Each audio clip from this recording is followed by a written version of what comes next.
speak for a quick minute about veterans issues. Do we have any veterans in the auditorium? Thank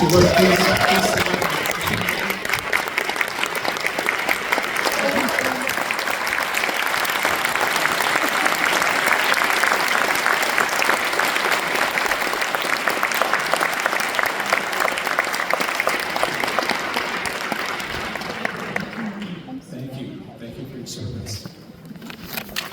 I'm a veteran. I served from 1999 through 2003, had 3 deployments over the Middle East in support of Afghanistan, Operation Enduring Freedom, and also the pre-war Iraq bombing. And I want to talk about 2 things quickly here. The first being threats to our national security. And when I was in the military, my job was, I was a communication, navigation, cryptological technician on the E3 AWACS. So part of my job included going into a secure room, accessing the safe, giving out the secret codes with the secret security clearance I have, which, by the way, sounds kind of lofty. Secret security clearance is not that high in the broad scheme of things. But we still had a serious mission to do. So we would get those tapes with the codes, we'd load them onto the aircraft, the communication systems, so that our communications were encrypted.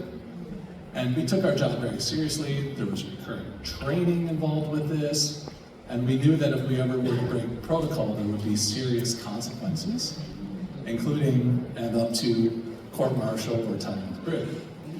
So when I see things happening in our current administration, at the top of our Pentagon, Pete Hegseth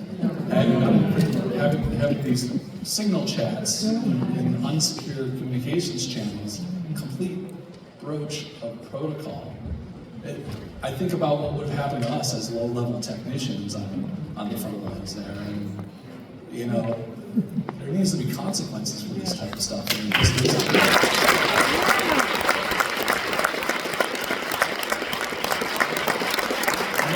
never thought I'd have to say it, but one of the greatest threats to national security is from within.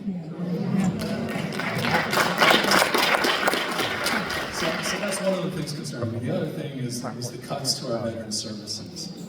We all know, and we've heard for a long time, that the VA has been underfunded, understaffed. That changed in past years, and tens of thousands of people, many of them who are veterans themselves, were hired to address those shortages at the VA. Need I remind you that we just finished more than 20 years of war.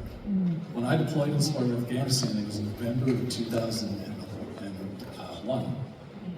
More than 20 consecutive years of war.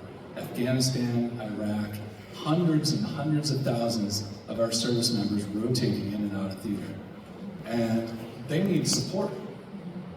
And to see our administration cutting these jobs, some of whom were people that just took their position, moved across the country, and were fired because of their probationary status. It's really a threat to veterans of everywhere. So I've known Congresswoman Maxine Waters for a long time. I met her more than 20 years ago in Washington, D.C. when she was standing up for veterans then. I know she's got our back, and I hope that you have her back as well, because we